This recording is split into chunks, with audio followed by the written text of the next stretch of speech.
Hello there once again. This is Jennifer and I'm glad you're here. So today I'm sharing with you lots of ideas for adding texture to your backgrounds using stencils. Now I'll be using layering stencils, but you can definitely use single stencils along with these ideas.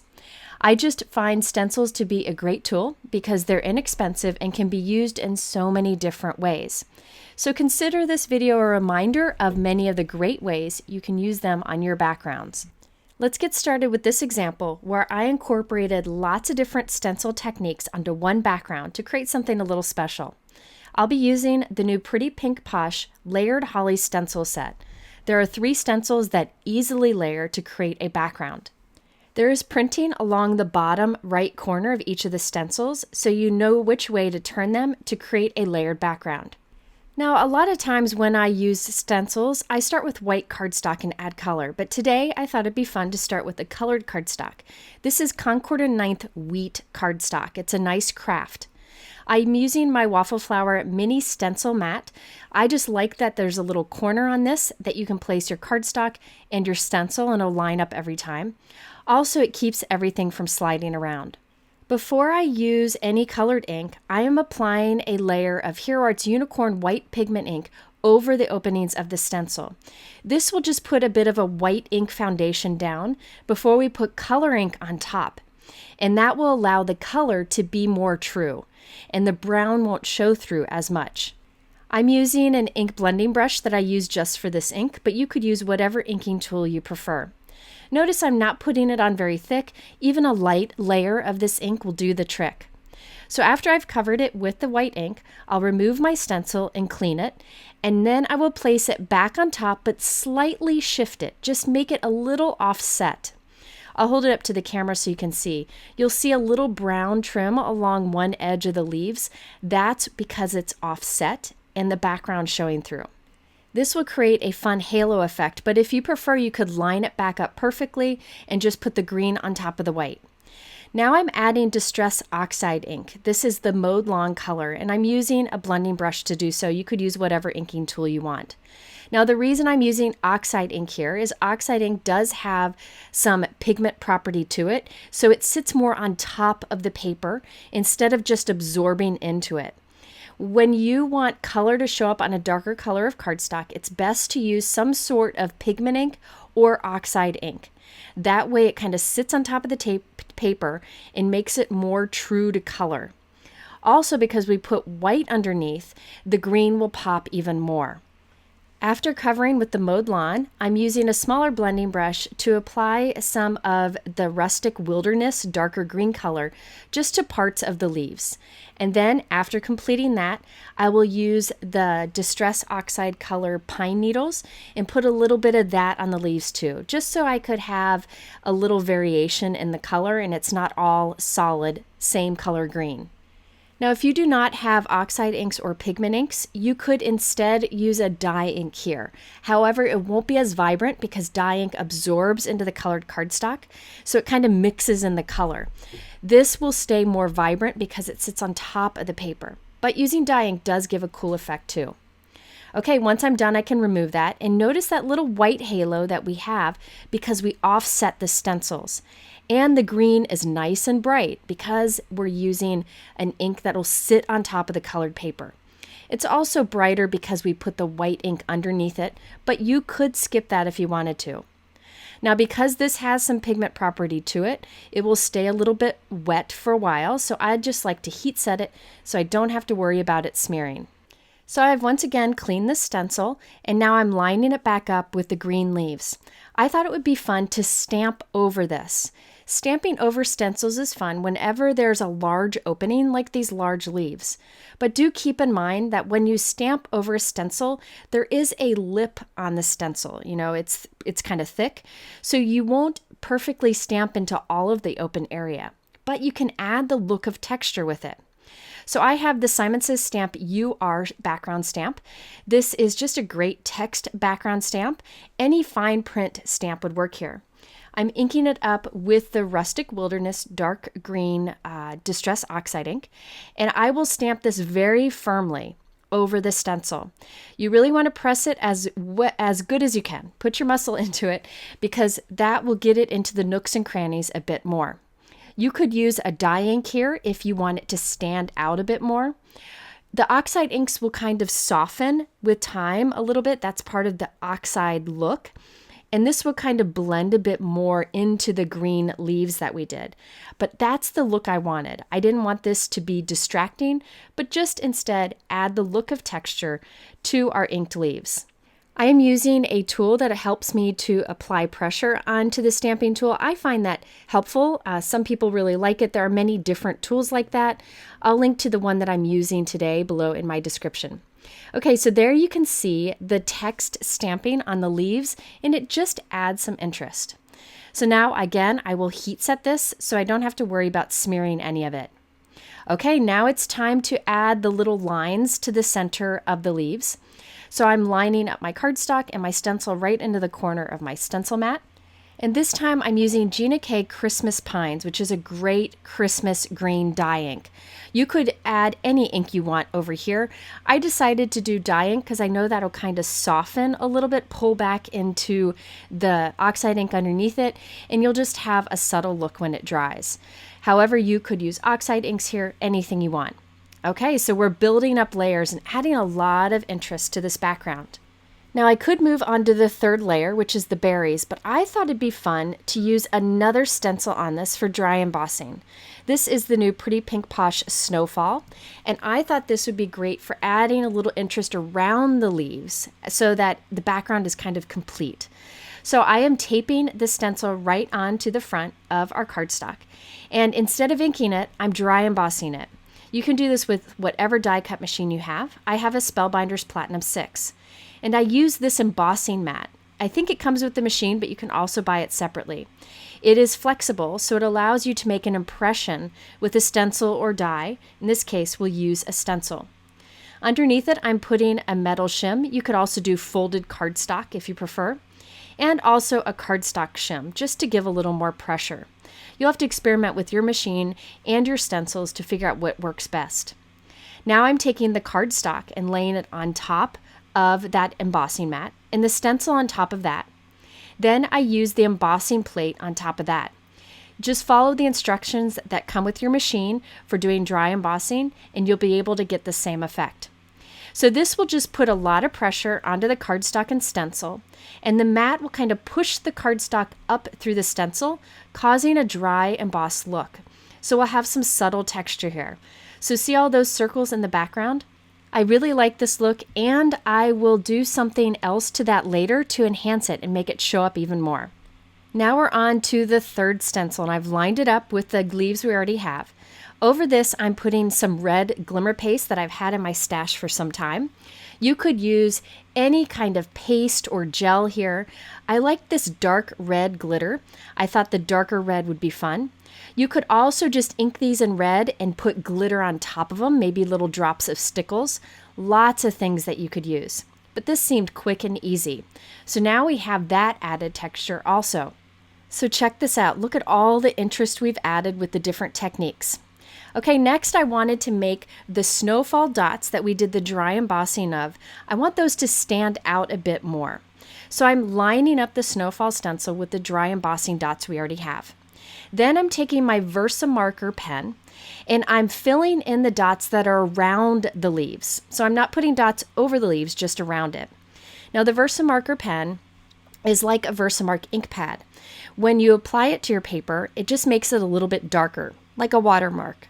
And the reason I'm not doing a VersaMark ink pad over the whole background is I just want to do this around my leaves. I like my leaves as they are, so I'm just adding these darker dots around the leaves in the background. And it doesn't take long, very easy to fill it in with the VersaMark pen. So there you can see my dry embossed dots around the leaves are standing out a bit more because we used that watermark ink or pen on those areas. Okay, so now it's time to trim this down.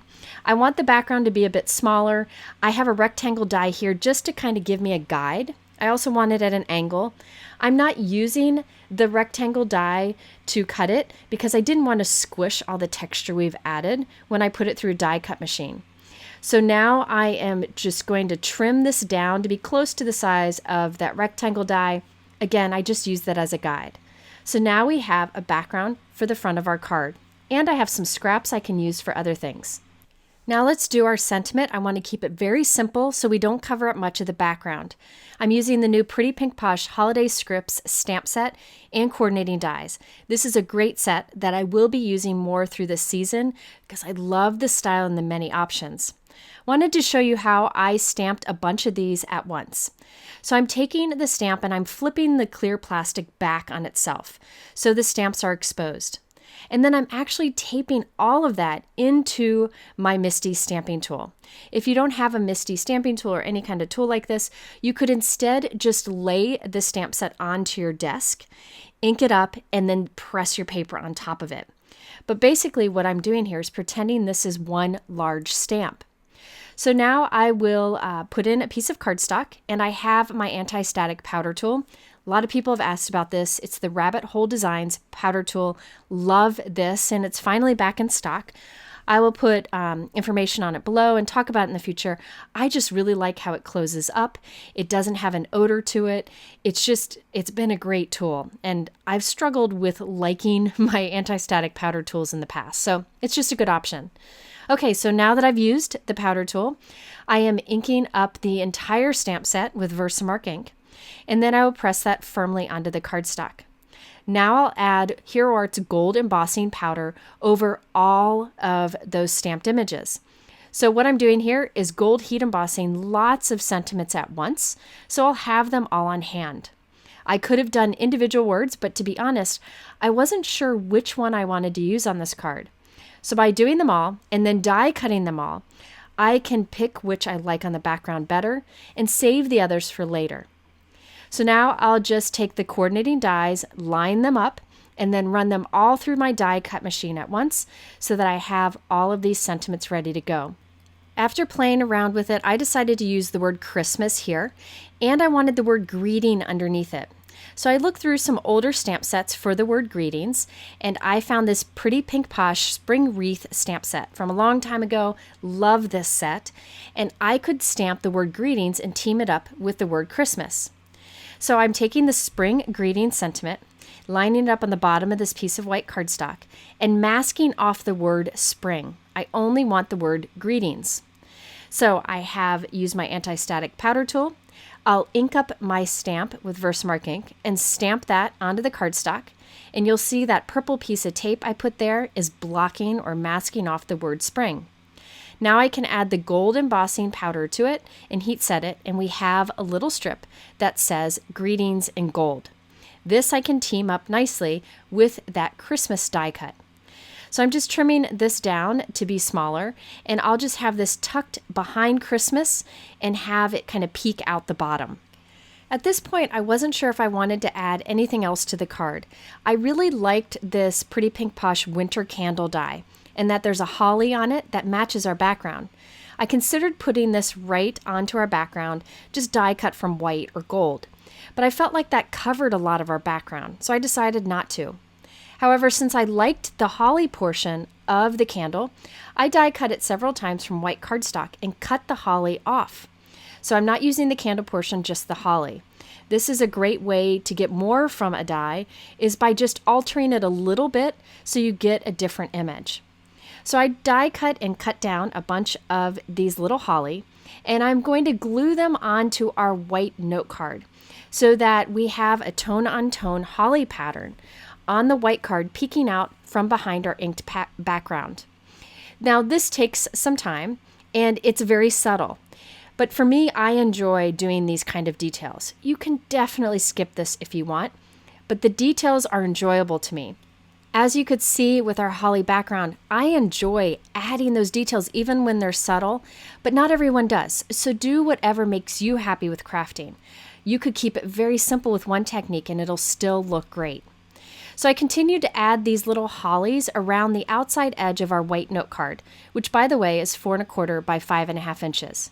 I then took my scissors and I trimmed anything hanging off. And then I like to use a sanding block to just sand the edges that are kind of rough from these die cuts to kind of smooth the edges or round them a bit. It doesn't seem like it makes a big difference, but I do feel it gives it a more defined and finished edge. This little sanding block is inexpensive and I use it a lot, even to kind of sand away little mistakes on my card, like little fingerprints. It's a great tool to have. Okay, so now we can assemble everything. I wanted my inked panel to stand up a bit with dimension on our card. I do not like to use foam tape strips on the back of panels because when you send them through the mail, they often get squished. Also, I find that it's very expensive to use a lot of foam tape. So instead, I'm using scrap pieces of cardstock, layering 3 of them together, and then I will glue that behind our inked panel. This will give it dimension that is strong and it'll hold up nicely. Usually these pieces of cardstock that I use for this layering are mess-up stamped pieces or pieces of inexpensive white cardstock, just whatever I have on hand. Now I can add our little Christmas greetings right to the bottom here, trying not to cover up much of the berries because I really like those. Now I liked those glitter berries, but I wanted them to be kind of rounded like berries. So on top of the glitter paste, I am adding glossy accents. When this dries, it'll make it sparkle even more and have a rounded shine to it. Again, these little details add up in my mind, but you could skip it if you prefer. I did also stamp a sentiment on the inside. I stamped this Sending Love and Light from this Pretty Pink Posh Christmas Candles stamp set. This is a great set and it goes nicely with the winter candle die that I showed you earlier. Now there are 2 more ideas I wanted to share with you on this background. The first is you can add a clear glitter pen for a bit of subtle sparkle. So I used the clear glitter pen over the VersaMark dots that we created in the background. This is subtle change in color, very subtle, but when you tilt it in the light, you'll have some sparkle. I also used my new clear Glaze pen. I've been really liking this lately, and just tracing over the lines down the center of the leaves. Now I do find I like to use 2 coats of this when I apply it. The first coat kind of absorbs into the cardstock a bit, then the second coat leaves a subtle shine that just adds a bit of interest. So you can use this over colored images or like on eyes of critters, anywhere you want. Okay, so let's take a closer look at our card. Lots of things going on here, and I think it really makes for a fun, special background.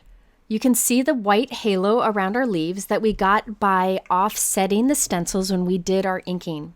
You can also see the stamping we added to the leaves by stamping over the stencil. You can see our little dots that we did with dry embossing, VersaMark pen, and then the glitter pen too. It gives a little bit of sparkle in the background. Then we have our berries that we did with a glitter paste and then glossy accents on top for rounded shine. And then, of course, our background where we did the white die cuts on the white cardstock. So for this card, our focal point is definitely that background where we did all the stenciling techniques together to create something special. I think it's fun to use all these looks of texture to create the background, but you could just single out 1 or 2 and it'll really help to step up your stenciling. Now let's do another stenciled background and share a few more techniques that you can use together. This time I'm using the new Pretty Pink Posh Layered Ornaments stencil set. Once again, there are 3 stencils that are very easy to layer, but this time we have a background of ornaments.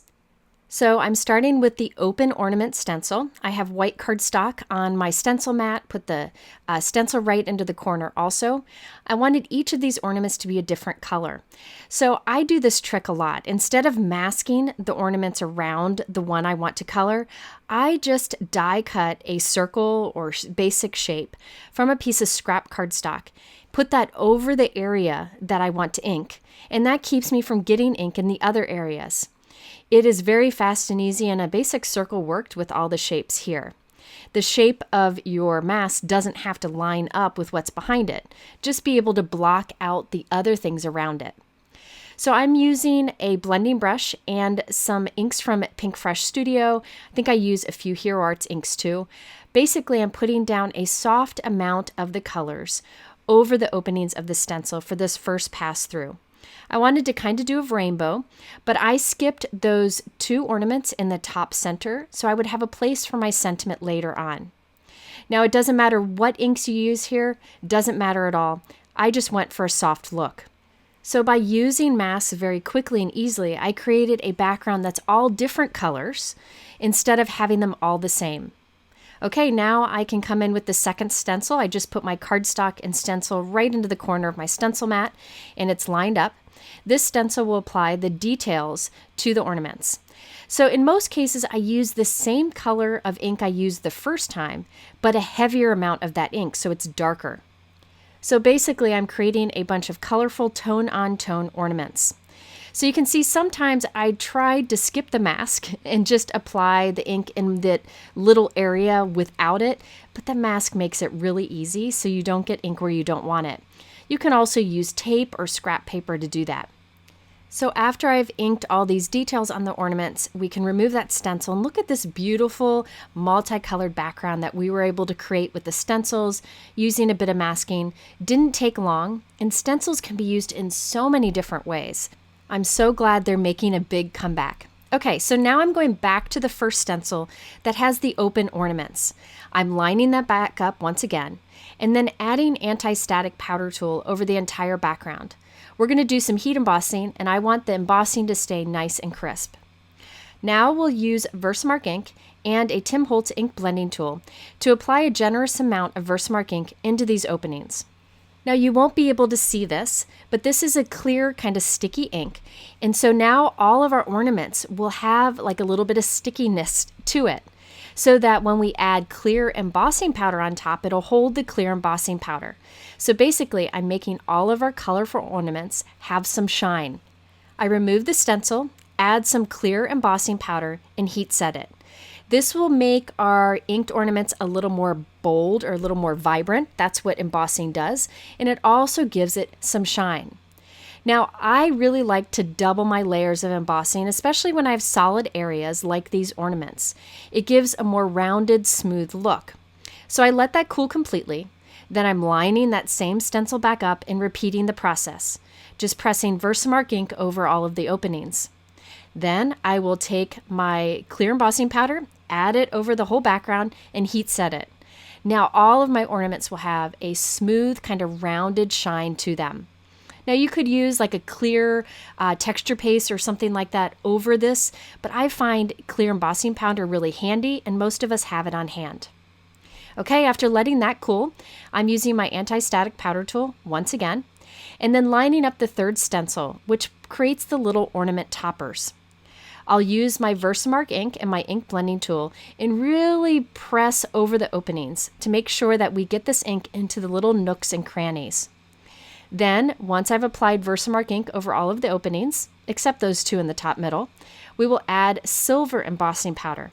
This will give us a silver metallic topper to all of the ornaments. Now, after adding this and heat setting it, I did repeat the process a second time, just to make those little toppers a little more bold, a little more rounded, and very smooth. So this shows you can add heat embossing with your stencils. A lot of us have different embossing powders, and you can definitely use them over stenciled backgrounds. Okay, so now I am trimming down my background so it is 5.5 inches tall and a little less than 4 inches wide. I thought it'd be fun to stamp over this background so the background isn't so bright white. So I have my Misty stamping tool. I'm taking out the mat that's inside and putting in a sticky mat. This will help to make sure we stamp straight. I have this beautiful Simon Says Stamp hand-lettered holiday background stamp, and I'm putting that onto the Misty door. I will then take my inked background and lay it down onto the stamp and make sure that it's straight. This way I can be sure my stamping is straight.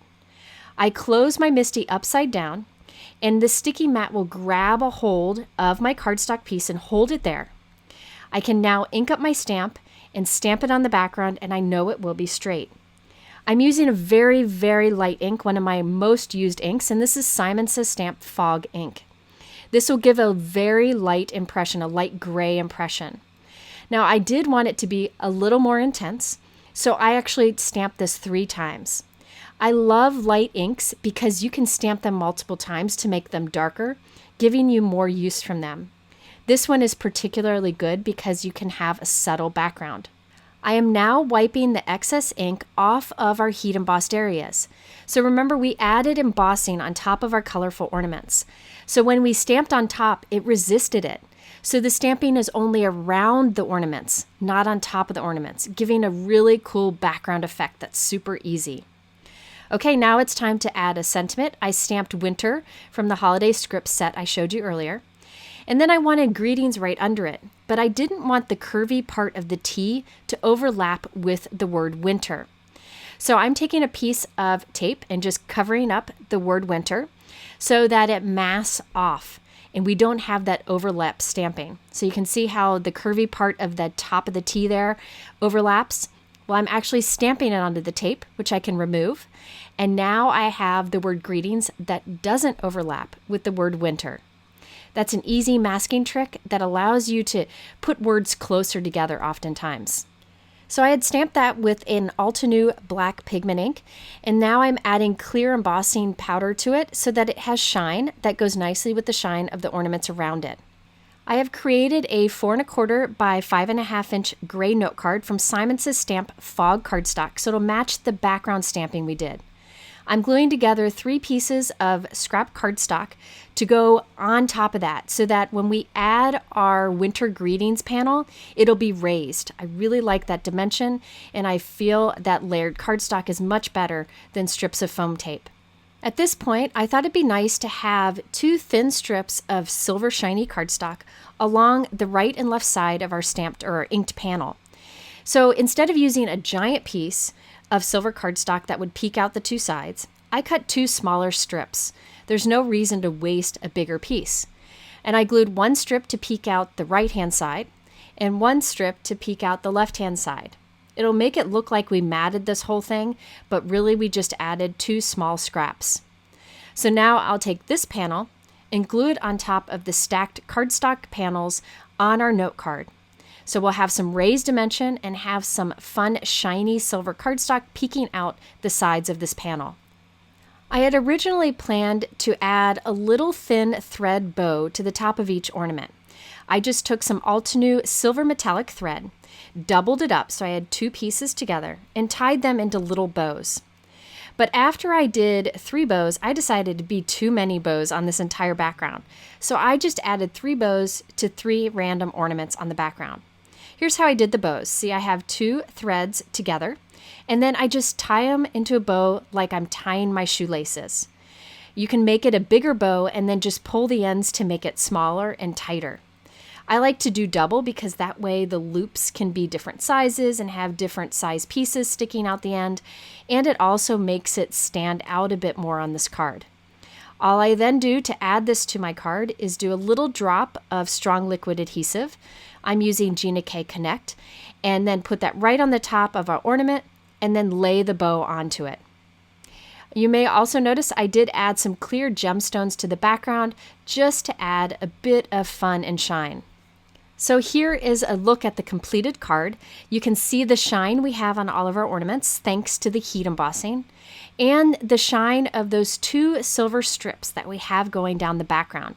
It ties all of the metallic shine together. Here you can see our subtle background stamp, which I really feel adds a lot to the stenciled background. So I encourage you to try using heat embossing with your stencils. It allows you to do layering that doesn't end up looking very muddled, and it gives a bit of shine.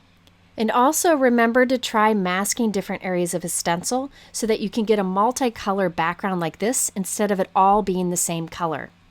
So I hope this video inspires you to try different things with your stencils together to kind of step up your stencils for new looks. It's also fun because you can look around your craft room and think of other things that you can use, maybe you haven't used in a while, along with your stencils to change things up. It's really fun to do, especially when you do multiple things on one background. If you are interested in the particular products I used today, they are linked below in my YouTube description. You can also go to my blog for much more information. Here at the end, I'll link to 2 more stencil videos that may be of interest to you. As always, thank you for spending all this time with me. I hope you learned a trick or 2. I will see you again soon with another video. Have a great day.